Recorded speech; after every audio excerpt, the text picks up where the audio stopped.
Oi, pessoal.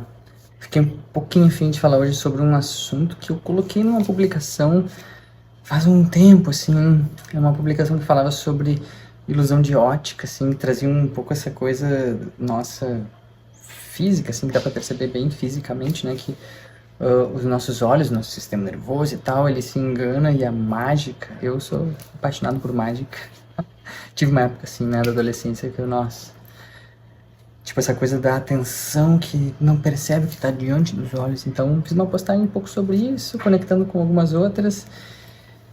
E então, essa questão da ilusão. E aí, eu tenho falado, acho que em alguns momentos falei sobre, agora sobre confiança, depois um pouco sobre amor romântico também. Mas enfim, amor, né? Vamos pensar nesse ponto. E tem uma autora que eu gosto bastante. Eu acho que eu vou sempre dar um jeito de falar sobre ela, porque foi a primeira pessoa, assim, pensando assim, como eu vejo, né, o que há de precioso, né, na nossa cultura ocidental, porque tem muitas coisas preciosas também, apesar dos grandes pesares, né. E essa autora se chama Alice Miller, aí a obra mais clássica dela, em alemão, o nome é Prisioneiros da Infância, mas depois, quando foi traduzido, ficou O Drama da Criança Bem Dotada. Que é interessante, porque tem a ver com algumas coisas que ela escreve ali de algumas personalidades conhecidas, mas, enfim, às vezes se confunde com pessoas com grandes talentos, e não é o ponto, nem um pouco dela. E tem. Por que eu tô falando tudo isso? E o que tem a ver com ilusão e tal? Eu acho muito interessante a forma como ela apresenta a psicanálise, né? Assim, como é que eu vou dizer assim, a forma como ela revoluciona, ao meu ver, né, a psicanálise, né, porque ela apresenta grandes críticas, né, uma visão mais clássica e, bom, é a visão dela, né. Eu me identifico.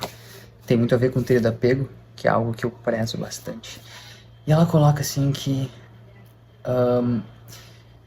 né, uma criança ela se adapta a tudo, ela dá um jeito, ela assim, a necessidade de sobrevivência do ser humano encontra formas de se adaptar ao que for preciso para receber a atenção, né, dos cuidadores primários, né, das figuras de apego principais, né, que muitas vezes é mãe, pai, mas pode ser padrasto, tio, tia, enfim, né.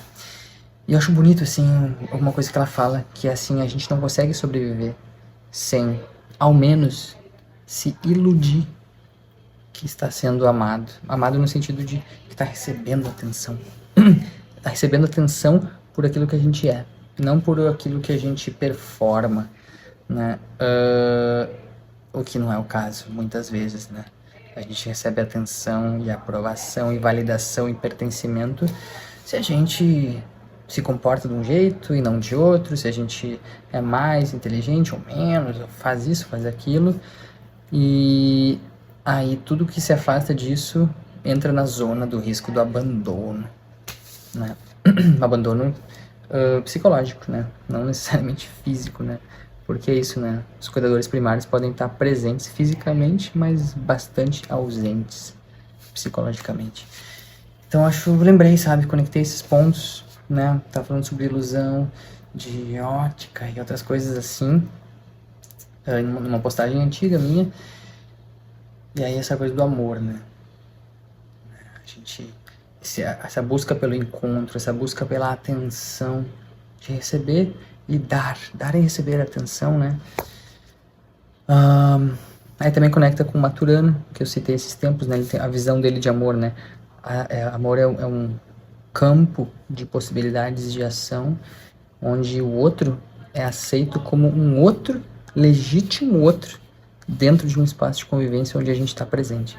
Então, é interessante isso, né? Aceitar o outro como um legítimo outro.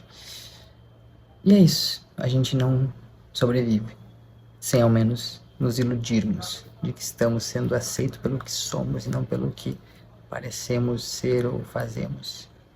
É isso, gente. Até mais.